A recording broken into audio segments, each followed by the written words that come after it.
Right, very good. Thank you. Well, tēnā koe, and it's so lovely to see you all online. This is such an important occasion, and it's happened at the end of the year, but there's a reason why the launch needs to be now.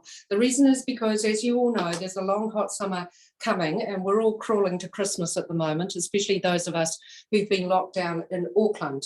But I confidently predict that all the people who won't have time to read it once the year starts will have time to read it over the summer.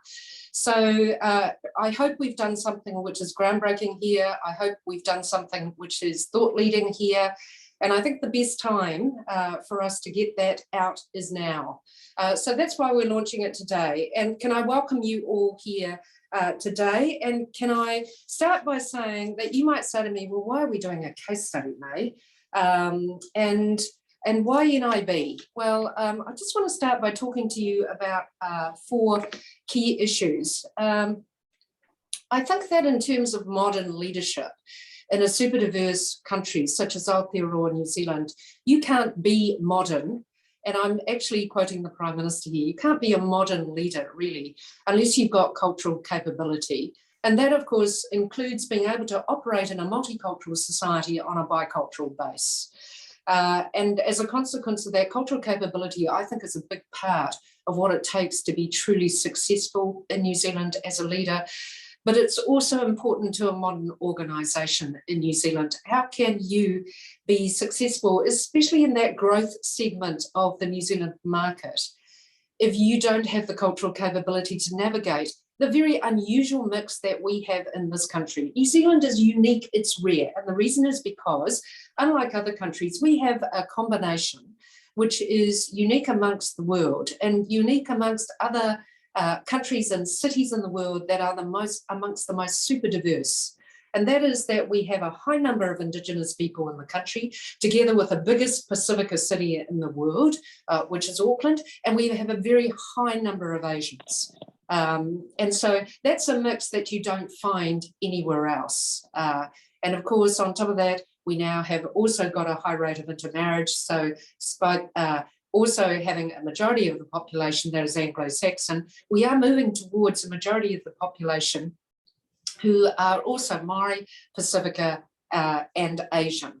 So as we all know, when you're thinking about that growth segment in the market, when you're thinking about customer base, when you're thinking about the people who consume things, a lot of that consumption is happening in the super diverse space because, of course, the average rate of the average birth rate or the average age is much younger for Pacifica, for Maori, for Asian, as opposed to the Anglo-Saxon population.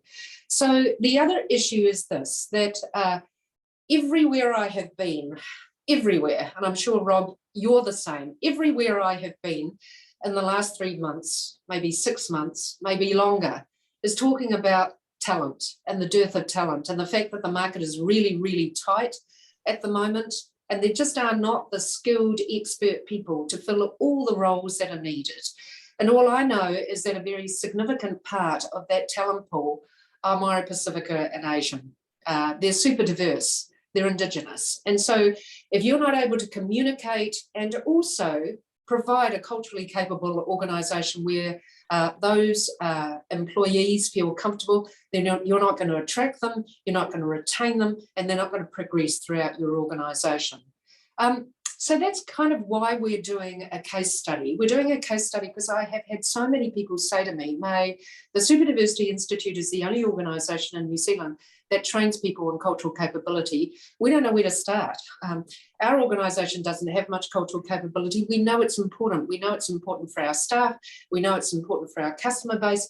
We know it's important because there's one big idea in business and in government, and that is that you have to be able to properly accommodate and communicate with and service your customer base. And that customer base now is significantly Maori, Pacifica and Asian. So as a consequence of that, I thought to myself, we need a case study. We need a case study because we need somewhere these people can go to know where to start. Because a lot of people say to me, well, I don't even understand what a culturally capable organisation would look like. Why would we bother? Why do we need it? We think we need it. We look at our people, they look different. They look different from what they looked like before. The customers look different, but we don't know what difference being a culturally capable organisation would make. So why NIB? We have done cultural capability audits, training, reports for many companies, organisations, government agencies, public agencies, not-for-profits. And we've done that during the life of the Superdiversity Institute. And I would have to say that when I thought to myself, what organisation did this the best? They didn't start in the best place necessarily, but who has ended up furthest ahead? Who has ended up the most culturally capable? Where has the leadership really shown an understanding of the value of cultural capability? And where has that now shown up in the quality of the staffing and in customer outcomes, in the way in which that organisation is now operating as compared with where they started? And I ended up calling Rob. NIB, I think, has just been the standout. And as the person who undertook the audit in 2017, this is a CQ tick audit, and as the person who's been involved in now undertaking the 2021 audit, I think I have been vindicated in my choice. I said to Rob, you just have to do this for the benefit of New Zealand. You have to do this for the benefit of all the other leaders and organisations out there who want to be, but they don't know how to be. And so I said to Rob today, how's about it? We'll do the case study in and around the 2021 audit refresh that you're getting at the moment. And I'll talk about the why, and why don't you talk about the how? Because the reality is there are a lot of people out there who will greatly benefit from what you have to tell them about your journey, to kōrero about how you found it. What have been the high points? What have been the low points? What have been the real benefits about it? What was hard? What was easy? What was surprising to you? What did you not know when you first started? I just got a great response from Rob. He's just a great leader. He just realised that this would be great for New Zealand, and it will be. And that's why I'm pushing it out to launch it this year as opposed to holding it till February of next year, when it might be easier to kanohi ki te kanohi, because I think that New Zealand needs that cultural capability now. Even as we communicate with all New Zealanders about COVID, we know that very different ethnicities deal with COVID issues quite differently. And so I want to start by saying, Rob, that I really welcome the NIB case study. It's now available online. So if you're sitting there in front of your computer and you want to download it, just type superdiversity.org and you will find the links right there, and you can download it immediately. You're able to download it for free because NIB has sponsored that report. They've sponsored that report for the benefit of all public, private, not-for-profit throughout New Zealand, so that you can access their expertise freely. And I'm about to ask Rob some questions, because I think those online would like to say to Rob, well, how did you do it? And of course, it's not the end, it's not nirvana, but it's amazing what they've achieved, even between the 2017 audit and the 2021 audit. So I want to introduce Rob. Now, we've only got 30 minutes left, and I'm going to interview him for 25, and then we're going to open up for questions. But please, there's a chat function, so I can easily read out your questions and incorporate them as I go. This is being taped, and this will be provided nationwide on NIB's website, but also on our website. So Rob, I just want to ask you, nothing like this happens without great leadership. And, you know, people would look at you from the outside and say, hey, he's pale, he's stale. So tell me about your own journey, because your journey has meant that you've ended up with an enormous amount of cultural capability and a real understanding of the importance of being able to cross borders culturally, to be able to communicate wherever you are in the world. And of course, in New Zealand and in Auckland in particular, we're standing in one of the most super diverse cities in the world. Well, tēnā koe, May, and ina mana, ina rangatira, tēnā koutou katoa. Thank you for the opportunity today, May, to just talk about our journey and our cultural capability. I think, you know, if you look at my working life, I'm a Kiwi. I was born in Christchurch. I moved overseas in my 20s for 2 years, and about 14 years later I came back. And so I went to Sydney, I ended up in Singapore, I ended up working in Delhi and living in Delhi for a while. I worked in New York for a while, and I had responsibility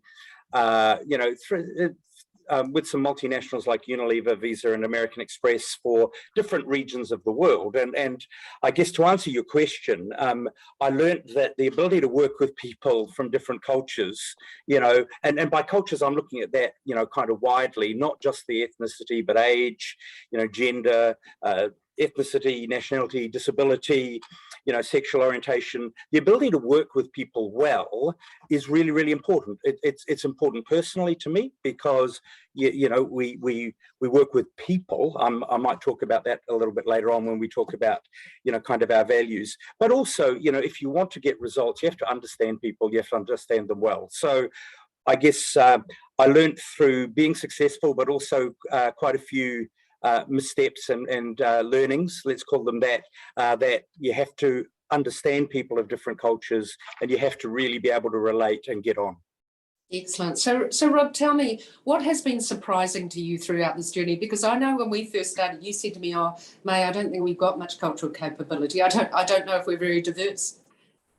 Yeah, well, part of us working together with the Superdiversity Institute was to just find out where we are. I mean, there's a saying: if you don't count it, it don't count. So, if you don't count it, it don't count. It's another way of saying, look, you have to measure things. And probably if you go back to 2015, 16, 17, we were a bit concerned that living and working in New Zealand, living and working in Auckland, which is a super diverse city, that we weren't probably as culturally adept as we could be. And I felt that, look, as you said, stale white male, right?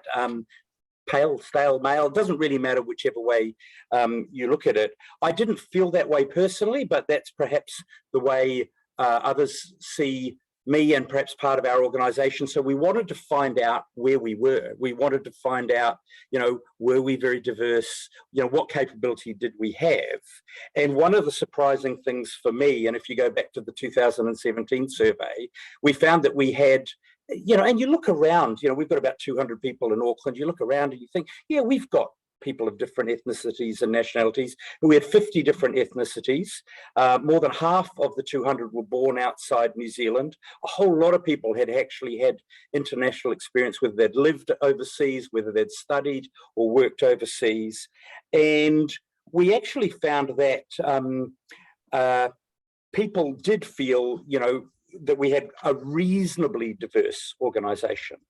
The other, and I'll stop after this one because you can read the report. There's a lot in there. But the other thing that surprised me, but also saddened me a bit, was that when you ask the question, how do you feel about bringing your whole self to work? A lot of people felt as if they couldn't be themselves. They were one person at home, and they were a different person at work. And the reason they felt that is we weren't that welcoming, we weren't that flexible, we weren't that accommodating. And if you think that out of 200 people, we had 50 different ethnicities, that was something we had to work on. Rob, I just was astounded by the testimonials you got. I mean, Alison Barras is no shrinking violet, and she says, just particularly impressed by the clarity that the company gained through its comprehensive data gathering. That allowed for a fact-based approach to shift the business to a truer reflection of New Zealand society. But I want to tell a story, because you remember when we first started, you identified a particular person on staff, an employee, and you said, this person's a total standout. And so I contacted the person to try and mentor them, because we were going to try and bring them into senior leadership. And when I talked to the person said, look, I wasn't altogether sure that they were interested. The person was Maori, and Te Reo Maori was her first language. And she said, well, I speak Te Reo at home, but I don't feel able to speak it at work. And we had this kōrero, and I remember feeding it back to you. And now when I read, now this comment's from Vanessa Stoddart, who's another very experienced director. She said that said to have 90% of those surveyed familiar with other cultures, 89% understanding Te Reo and tikanga Māori. and a score of 93% on individual CQ and 97% on organisational CQ is outstanding. I mean, when I think about that kōrero you and I had about that staff member who said, I don't even know if NIB is interested in Māori. When I think about the case study that's on the work that you've done with Ngāti Whātua Ōrākei, I'm astounded because I was here in 2017 when we first started this journey. And, you know, when I look at these results, Rob, you know, you got most of your staff speaking Te Reo Māori. You got most of them is understanding tikanga Māori. I mean, that kind of 0 to 100 journey is just astounding. Well, it's interesting because it feels like 0 to 100, but it started way back in, you know, as we kind of acquired the business 2013, 14. And as you can imagine, I'd come back from overseas to run this business. I wasn't as literate in Te Reo as I was probably more comfortable in a Chinese or a Indian environment than in a Maori or Pacifica environment. But right back at that stage, we started looking at what we could do, and you know, we had some plans. And as you can imagine, you know, you have people come in and they'll give you a plan where you can kind of do some things to be more literate. But I think the real pivot point for us was our relationship with Ngāti Whātua Ōrākei. And it really came from really co-creating a program together for our staff. And I just want to quote my favorite proverb and just make two observations about it. So this is the proverb: Ui mai ki aho, e aha te mea nui o te ao, maku iki atu. He tangata, he tangata, he tangata. It was probably the first proverb I learned in Te Reo. And it actually aligns very closely with NIB values.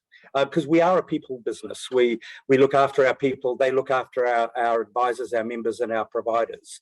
That proverb became the basis for our own waiata. And so you can imagine, you know, we started out learning the same waiata, and I was actually presenting down in Rotorua to a board, an iwi board, and they sung the only waiata I knew first. So it's after that one I decided we have to have our own. And so how do you do that? Because you have to learn a few, but no one sings our waiata apart from us because it's ours. And so Anna Coddington wrote the waiata for us, and it was based on that proverb and also our values, and you know, about the fact that you know success is about the team. You know, we stand together, we thrive together, and it is about people. He tangata, he tangata, he tangata. So the relationship with Ngāti Whātua has been absolutely key. They've been incredibly generous and willing with their time, and they've worked with us. So Rapata and Moana Roa, who've helped out, taken all of our team through Te Reo classes. In fact, we're going into our 3rd year. They've become part of NIB. So I think that's the difference between taking something off the shelf and really, you know, doing something in an authentic way, not just for us, but also for them. So talk to me about that internal transformation, because you had to take your senior management team with you. You also, part of the Superdiversity CQ Tick audit is to ask the staff, who wants to be a Superdiversity champion? Yep. So how did those people transform? Because I'm sure a lot of people will say, look, I'm busy, I'm raising a family, I'm at NIB, I got a plan, I'm going to meet the bottom line, I'm going to meet my targets. What's this got to do with the price of fish? Well, I think inherently, and some of my leadership team are on the Zoom today, but inherently, we're a business that desires to grow, and good leaders, when you know, are very focused on growing. And we recognized, I think, as a team very early on, well before 2017, that we needed to understand our team members, and we needed to understand our customers more. And of course, we have a very diverse team member base and customer base. So we were probably in the right mindset when we met you, May, 5 years ago. We were in the right mindset to want to do better. And then I think at a board level and at a ELT, our executive leadership team level, both wanted to do this well. Both wanted to champion diversity, so our board did. We wanted to have a more diverse leadership team across the board. We wanted to measure where we were and track our growth. We wanted to convert what were ideas into policies and live by them and have action plans and put those into place. And so, you know, we've been lucky to be doing this formally, I guess, with the Superdiversity Institute for 5 years. And it seems like a lot, but we started by doing one thing at a time. We started with a vision of doing, you know, being better at looking after our clients, being better at anticipating our members' needs, being a better place for our team members to come to work. We just started that. We started small. We started with you measuring it. And then, of course, as you know, we trained along the way. We didn't have all of the capabilities we needed up front. We needed to learn some things along the way, but we did it in measured steps. So I've got 2 questions coming up. The first question I want to ask you is about your board. How did you sell it to them? Because, you know, they're focused on the company and driving the business. And how did you make sure that they were on board with this journey? And then the second question I want to ask you is about measures and evidence, because part of that sell, I'm sure, is to explain to them that if you really want to attract the best people, retain them, and get more customers, then this was one route. Oh, look, I'm very fortunate, you know, right from the beginning. You know, the NIB group champions diversity and inclusion, and so we have that mindset at a group level globally, and at a local level. You know, Tony Ryle's my chair. He's passionate about this, and my board members. We started off with a reasonably diverse board in New Zealand way back in 2012-13, but we've evolved it over time. And to your point, we've measured it. We've said, you know, we were probably 70-30 male female back in 2013. We're 50-50 today, and we intend to be even more diverse in future as we add Jacqueline Chow. Some of you might know she's on the Boral board. She's on Charter Hall. She's on our board. She's been on the Fisher and Paykel board. You know, Jacqueline's just joined our board. So we've charged ourselves with becoming even more diverse as we go forth. So we measure it.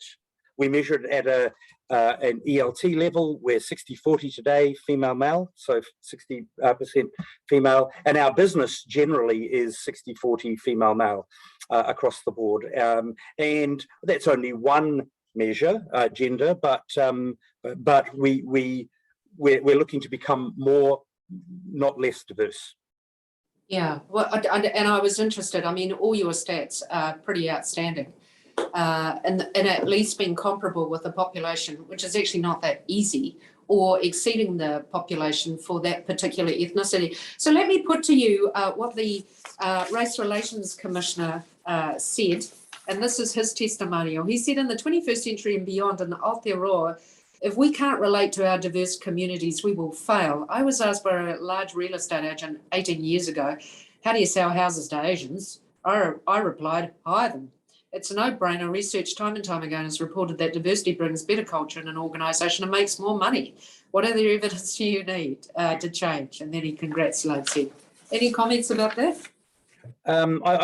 Maybe I just want to give maybe another story. So we've got this, I think, you know, very positive co-creation relationship with Ngāti Whātua Ōrākei. We started off right in the early days in a partnership with them, providing health insurance for their whānau. But one of the things we did right up front was we took some interns in. Now, paid interns, we took them from Ngāti Whātua, and we put them into key positions so that one, we would understand Ngāti Whātua better, but we'd train these people up. And they, you know, one of them is now running the medical centre that Ngāti Whātua has in Ōrākei. The other is running their COVID testing centre at St John's. And we've always had this deal that they could come and work for us and then go back. And I've been trying to get them to come back to us for a second time. But we continue to bring interns across into our business. And so back to that comment, how do you do this? Well, you hire people who can teach you things. Yes, they're doing a job, but they're going to teach us. We're going to co-create things together. They may well go back to where they came from, but we see that as a win-win. So, Rob, how do you ensure that you're not just recruiting them at entry and mid-level, but that you are also tracking so that you can progress them to the more influential end of the business? Well, look, I think we'll end up, as we'll come back to it, I'm sure, but we'll continue to measure as we go. We'll continue to try and make sure that our board is more diverse, our leadership team is more diverse, and so we'll hire specifically for that diversity. I think one of the challenges, will be getting people to stay, because once, when people come, they get a good experience. And so if you look at my team, it's a very experienced, it's a really good team, it's a high performing team. They'll get opportunities to go into other organizations and share what they know. My challenge is partly keeping them, but also making sure that when they go, they still become wonderful ambassadors for NIB and what we've done. So you hold on to people tightly, but you can't hold on to people too tightly. No, understood. So in terms of the key metrics like employee satisfaction, health and safety and employment, EAP, have you found that this increase in cultural capability has made a difference? Yeah, it's hard to actually draw that direct comparison. We just had our engagement survey. It ran in just a few months ago, so we only got the results in mid-November.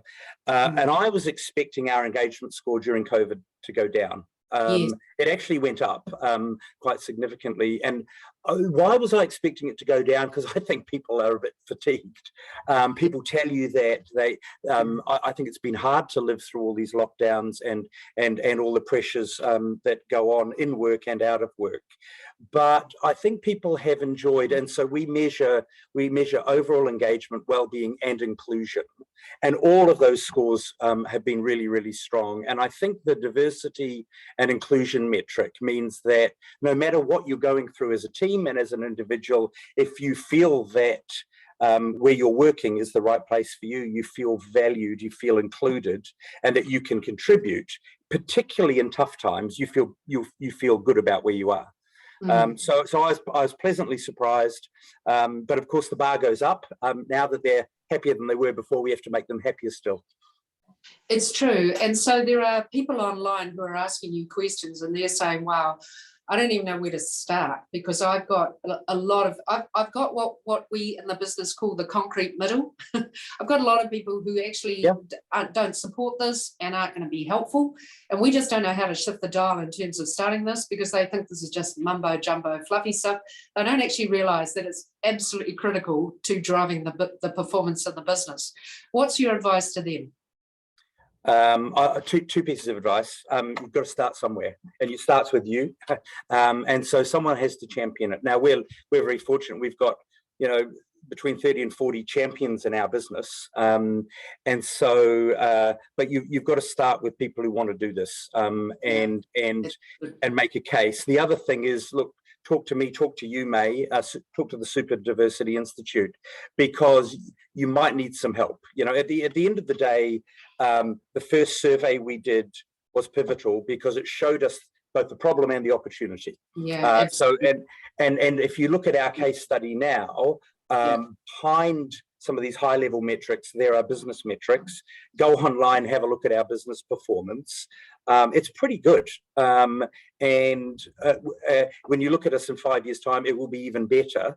And so I think that's the case, whether it be, as you said, engagement scores, workplace health and safety, the business metrics, the NPS, whether it be for your members, for your providers, or your advisors, all of that comes down to understanding where you are and doing it better.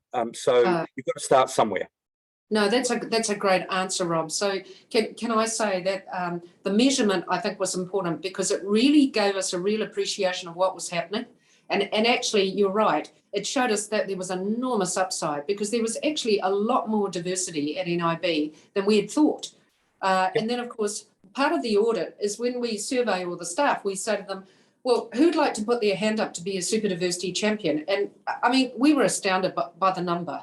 we had enough for there to be a significant critical mass, and then they drove it internally. Talk about that internal transformation as opposed to being from the outside in, Rob. Well, look, I was just going to say, because while the CQ TIC and working with the Superdiversity Institute has been absolutely pivotal in what we've done, we've also had champions in the business who have done other things. We've had a team who's championed us getting the rainbow tick. That was bottom up. That was, the staff wanted to do that. Got some great leadership from Deb and Kelly, and we've done that. The accessibility tick, we have a number of people in our business with disabilities. We've got a number of people who are passionate about that. And again, I haven't driven these things. Other people have taken them and run with them. The CQ accreditation, as you say, in terms of our Terreo, there's been a certain amount that's top down, but a lot of it's bottom up. If you take our Waiata, we've got a wonderful choir master who we didn't know that they were so good at this, but we've got Helen who comes along, created an NIB choir, not so that we could do our Waiata externally, but basically some leadership, show people that this isn't as hard as it looks, and this is how you do it. And so it does come, there has to be a leadership piece, there has to be we really want to do this and this is why, but also as you start that journey, there will be champions, and whoever those champions are, wherever they are in the organization, you just got to give them a little bit of resource, a little bit of encouragement, and let them just go for it. So Rob, the tone from the top, really, that's been the magic here. I mean, we filmed a video before the CQ survey, so you're going to get a survey.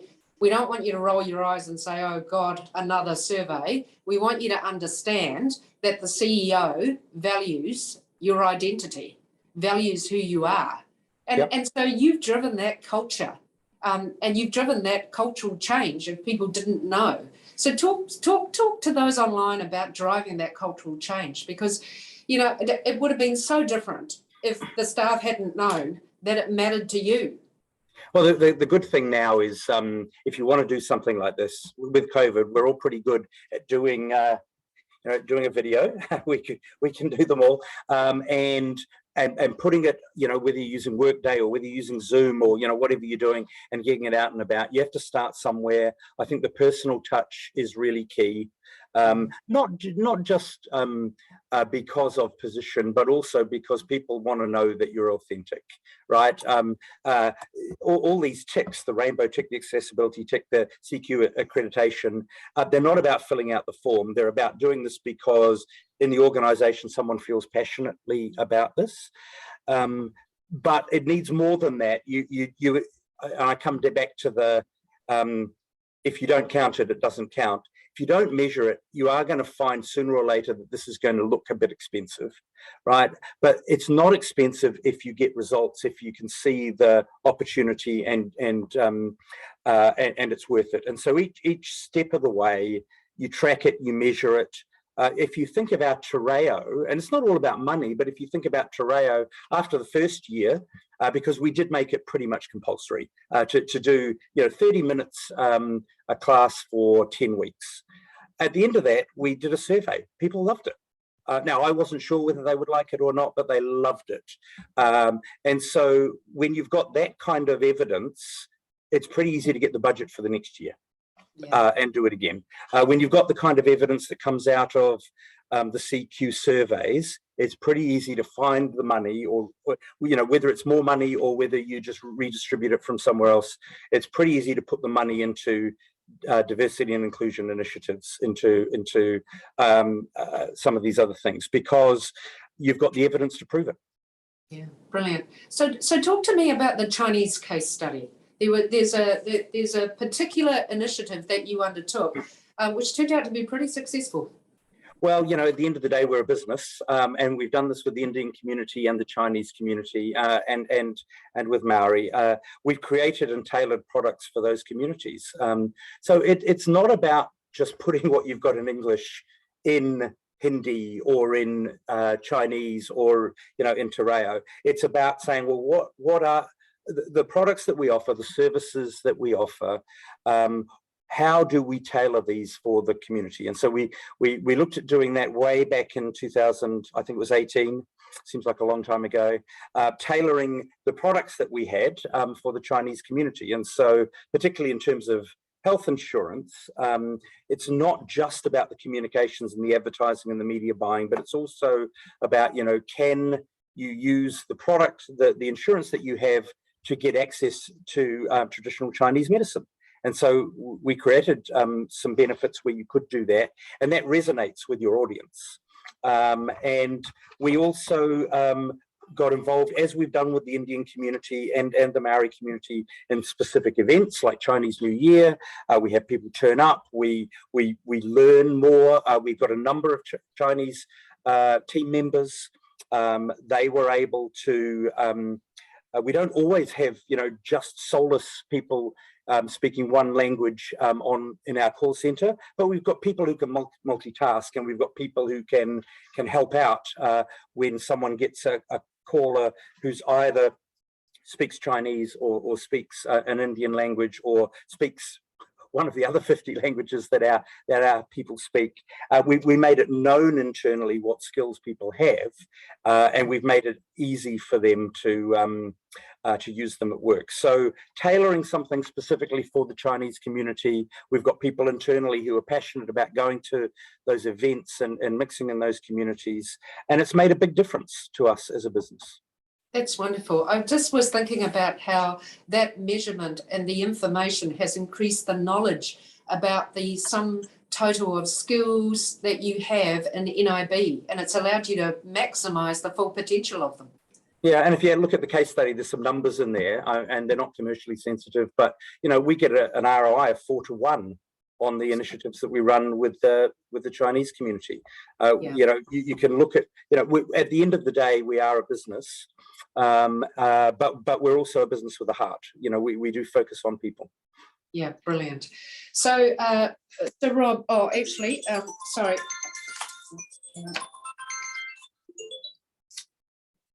Sorry about that. Just coming back, there's just a question here, which has just come out. Actually, why don't you answer this one while I'm reading this one? Talk to me about the future, Rob. You've got the organisation from where it was in the first CQ tip to where it is now, and the results are pretty stupendous. We've made some recommendations, and what's next? Oh, we're just going to ignore them, May. No, we're not. No, we're not going to ignore them. Look, this is what you do in your organizations. You learn some things, and then you set yourself some new action plans and some new goals. We need to continually refresh what we do. We started a few years ago with the first survey. We did some training, unconscious bias training, cultural awareness training. 5 years later, we'll need to review and do that again. We've got new people who join the organization. And so we'll continue with those workshops. We're intending to take this case study and take it out to some of our business partners. Why? Because we think it gives us some learnings that we can share. If you think about some of our big advisor groups and some of our big provider groups, they focus on particular ethnicities in their regions. They do that incredibly well. By sharing our learnings, they might learn something, but we'll also learn something from the discussion. It'll be a much richer discussion. We're intending to do another checkup in 2 years' time. We think 1 year isn't quite enough for us to put enough things in action and see the results. But we continue to do that. But we do have pulse surveys. We run a pulse survey in terms of engagement, well-being, and inclusion every 6 months. So we've just done one. We'll do another one in May, and we make sure that we ask that diversity and inclusion section and just temperature check. How are we going? Are we going forwards? Are we going backwards? What are we learning? So we've got quite a lot in our action plan. But the other thing I think is important to say is we integrate it into our business. So this doesn't sit as something else that we do. It's part of workplace health and safety. It's part of employee engagement. It's part of growing our business with our advisors and our business partners. So this becomes integral to what we do.